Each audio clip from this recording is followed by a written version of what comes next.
Hi ನಮಸ್ಕಾರ ಎಲ್ರಿಗೂ. Welcome to the part 2 of the vlog. Part 1 video ನೋಡಿದ್ದೀರಾ ಅನ್ಕೋತೀನಿ. ಇನ್ ಕೇಸ್ ನೋಡಿಲ್ಲ ಅಂದರೆ ಡಿಸ್ಕ್ರಿಪ್ಷನಲ್ಲಿ ಹಾಕ್ತೀನಿ, ನೋಡಿ.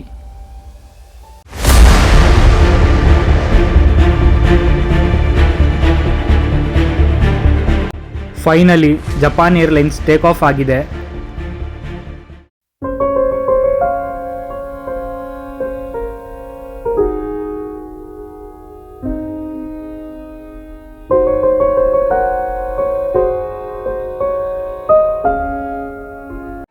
ಟೇಕ್ ಆಫ್ ಆಗಿ ಸ್ವಲ್ಪ ತಾದ್ಮೇಲೆ ಆರೆಂಜ್ ಜ್ಯೂಸ್ ಕೊಟ್ಟಿದ್ದಾರೆ. Taste is okay. ಏರ್ಪ್ಲೇನ್ ಒಳಗಡೆ ಏನೇನು ಕೊಟ್ಟಿದ್ದಾರೆ ನೋಡೋಣ. ಸೊ ಮೊದಲನೇದಾಗಿ ಹೆಡ್ಫೋನ್ ಕೊಟ್ಟಿದ್ದಾರೆ. ಸೊ ಅದಾದಮೇಲೆ ಒಂದು ಪಿಲ್ಲೋ ಕೊಟ್ಟಿದ್ದಾರೆ, ಮತ್ತು ಒಂದು ಬ್ಲ್ಯಾಂಕೆಟ್ ಕೊಟ್ಟಿದ್ದಾರೆ. ಸೊ ಎ ಸಿ ಆನ್ ಮಾಡಿದ್ದಾರೆ, ಚಳಿ ಇದೆ. ಸೊ ಕೆಳಗಡೆ ಲೆಗ್ ರೂಮ್ ನೋಡೋದಾದರೆ ತುಂಬ ಸ್ಪೇಷಿಯಸ್ ಆಗಿದೆ.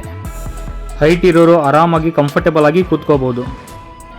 ವಿಂಡೋ ನೋಡಿ ತುಂಬ ದೊಡ್ಡದಾಗಿದೆ, ಬೇರೆ ಫ್ಲೈಟಲ್ಲಿ ಇಷ್ಟು ದೊಡ್ಡದಾಗಿರಲ್ಲ. ಸೊ ಇಲ್ಲಿ ಮೇಲ್ಗಡೆ ಓವರ್ ಹೆಡ್ ಲೈಟ್ಸ್ ಕೊಟ್ಟಿದ್ದಾರೆ. ಇಲ್ಲಿ USB ಚಾರ್ಜಿಂಗ್ ಏರ್ಪೋರ್ಟ್ ಕೊಟ್ಟಿದ್ದಾರೆ. ಚಾರ್ಜಿಂಗ್ ತುಂಬ ಸ್ಲೋ ಆಗ್ತಾ ಇದೆ. And they have 10 inches big screen. Midnight snacks ಬಂದಿದೆ ಜಪಾನ್ ಏರ್ಲೈನ್ಸಲ್ಲಿ. ನಾನು ಆರ್ಡರ್ ಮಾಡಿದ್ದು ವೆಜ್ ಮೀಲ್ಸ್. ಸೊ ನನಗೆ ಇವಾಗ ವೆಜ್ ಮೀಲ್ಸ್ ಬಂದಿದೆ. ಸ್ನ್ಯಾಕ್ಸಲ್ಲಿ ಸ್ಟಫ್ಡ್ ಬಂದಿದೆ, ಫ್ರೂಟ್ಸ್ ಕೊಟ್ಟಿದ್ದಾರೆ, ಮಿಸ್ಟಿ ಡೋ ಇದೆ, ಮತ್ತು ಗ್ರೀನ್ ಟೀ ಕೊಟ್ಟಿದ್ದಾರೆ, ವಾಟರ್ ಬಾಟಲ್ ಇದೆ. ವೆಜ್ ಊಟ ಬೇಕಾ ನಾನ್ ವೆಜ್ ಬೇಕಾ ಮುಂಚೆನೇ ಸೆಲೆಕ್ಟ್ ಮಾಡಿ. ಐದರ್ ಬುಕಿಂಗ್ ಟೈಮಲ್ಲಿ ವೆಜ್ ಮೀಲ್ ಅಂತ ಸೆಲೆಕ್ಟ್ ಮಾಡಿ, ಇಲ್ಲಾದರೆ 48 hours ಮುಂಚೆ ನೀವು ಸೆಲೆಕ್ಟ್ ಮಾಡಬಹುದು.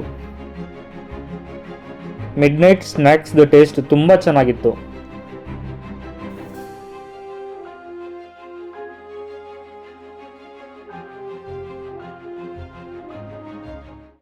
ಕೆಲವೊಬ್ಬರಿಗೆ ಫ್ಲೈಟಲ್ಲಿ ಲ್ಯಾಬೆಟ್ರಿ ಹೆಂಗೆ ಯೂಸ್ ಮಾಡಬೇಕು ಅಂತ ಗೊತ್ತಿರಲ್ಲ, ಅವರಿಗೆ ಇದು ಇನ್ಫಾರ್ಮೇಷನ್. ಸೊ ಇದು ಸೋಪ್ ಡಿಸ್ಪೆನ್ಸರ್. ಇಲ್ಲಿ ಬಂದು ಹಾಟ್ ವಾಟರ್ ಮತ್ತು ಕೋಲ್ಡ್ ವಾಟರ್ ಇದೆ. ಅದಾದಮೇಲೆ ಇದು ಟಿಶ್ಯೂ ಪೇಪರ್ ಹಾಕೋದಕ್ಕೆ ಬಿನ್ ಇದೆ. ಅದಾದಮೇಲೆ ಇಲ್ಲಿ ಕೆಳಗಡೆ ಬಟನ್ಸ್ ಕೊಟ್ಟಿದ್ದಾರೆ ಫಾರ್ ವಾಟರ್, ಪ್ರೆಷರ್ ಅಡ್ಜಸ್ಟ್ ಮಾಡ್ಕೋಬೋದು. ಸೊ ಇದು ಬಂದುಬಿಟ್ಟು commode. So this is flushing button, press ಮಾಡಿದ್ರೆ ಫ್ಲಶ್ ಆಗುತ್ತೆ. ಲ್ಯಾಬೆಟ್ರಿ ತುಂಬ ಹೈಜೀನಾಗಿ ಮೇಂಟೈನ್ ಮಾಡಿದ್ದಾರೆ. ನೀವು ಯೂಸ್ ಮಾಡಿದ್ಮೇಲೆ ಇದೇ ಥರ ಮೇಂಟೈನ್ ಮಾಡಿ.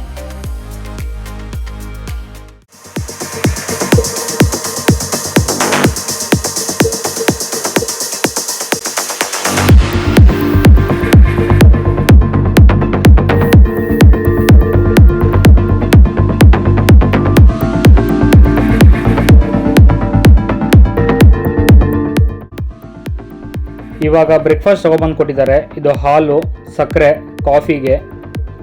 ಇದು ಬಂದುಬಿಟ್ಟು ರಬಡಿ, ಜೀರಾ ರೈಸ್ ಮತ್ತು ಕರಿ ಕೊಟ್ಟಿದ್ದಾರೆ. ಅದಾದಮೇಲೆ ಬಟರ್ ಮತ್ತು ಪನ್ನೀರ್ ಇದೆ, ಫ್ರೂಟ್ಸ್ ಕೊಟ್ಟಿದ್ದಾರೆ. ಅದಾದಮೇಲೆ ಬನ್ನು ಮತ್ತು ಚನಾ ಮಸಾಲ ಕೊಟ್ಟಿದ್ದಾರೆ. ಬ್ರೇಕ್ಫಾಸ್ಟ್ದು ಟೇಸ್ಟ್ ತುಂಬ ಚೆನ್ನಾಗಿತ್ತು. This is our team having the best time in Japan airlines.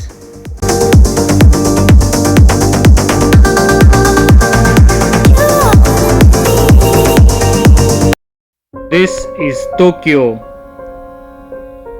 So ಕೆಲವೇ ನಿಮಿಷದಲ್ಲಿ ನಾವು ಇವಾಗ ಲ್ಯಾಂಡ್ ಆಗ್ತೀವಿ ಟೋಕಿಯೋ ನರಿತಾ ಏರ್ಪೋರ್ಟ್ಗೆ.